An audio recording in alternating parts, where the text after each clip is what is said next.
दोस्तों, आज मैं सुना रही हूँ मूर्ख साधु और ठग। एक बार की बात है, किसी गांव में एक साधु बाबा रहा करते थे।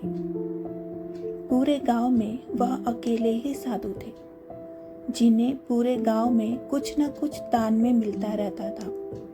दान के लालच में उन्होंने गांव में किसी दूसरे साधु को नहीं रहने दिया, और अगर कोई आ जाता था तो उन्हें किसी भी प्रकार से गांव से भगा देते थे। इस प्रकार उनके पास बहुत सारा धन इकट्ठा हो गया था। वही एक ठग की नजर कई दिनों से साधु बाबा के धन पर थी। वह किसी भी प्रकार से उस धन को हड़पना चाहता था। उसने योजना बनाई और एक विद्यार्थी का रूप बनाकर साधु के पास पहुंच गया। उसने साधु से अपना शिष्य बनाने का आग्रह किया।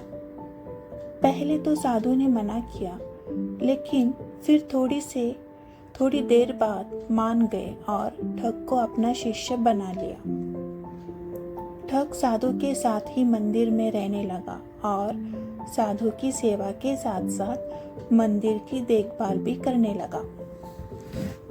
ठग की सेवा से साधु को खुश कर दिया, लेकिन फिर भी वह ठग पर पूरी तरह विश्वास नहीं कर पाया। एक दिन साधु को किसी दूसरे गांव से निमंत्रण आया और वह शिष्य के साथ जाने के लिए तैयार हो गया।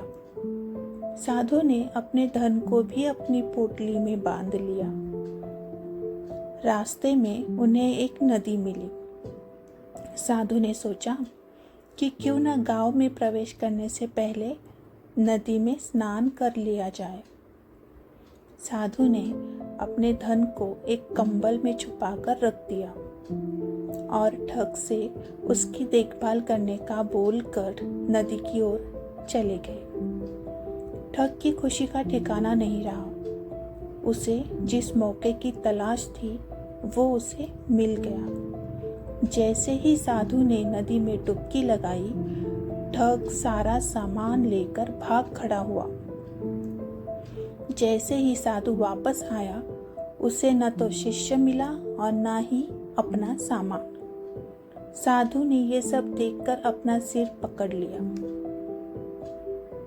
तो दोस्तों, ये कहानी से हमें ये सीख मिलती है कि कभी भी लालच नहीं करनी चाहिए और न ही किसी की चिकनी चुपड़ी बातों में आकर उस पर विश्वास करना चाहिए। तो दोस्तों, आपको ये कहानी कैसी लगी? कहानी अच्छी लगी तो ज़रूर लाइक और शेयर करें, और आगे अच्छी कहानियाँ सुनने के लिए सब्सक्राइब और कमेंट करना ना भूलें। धन्यवाद।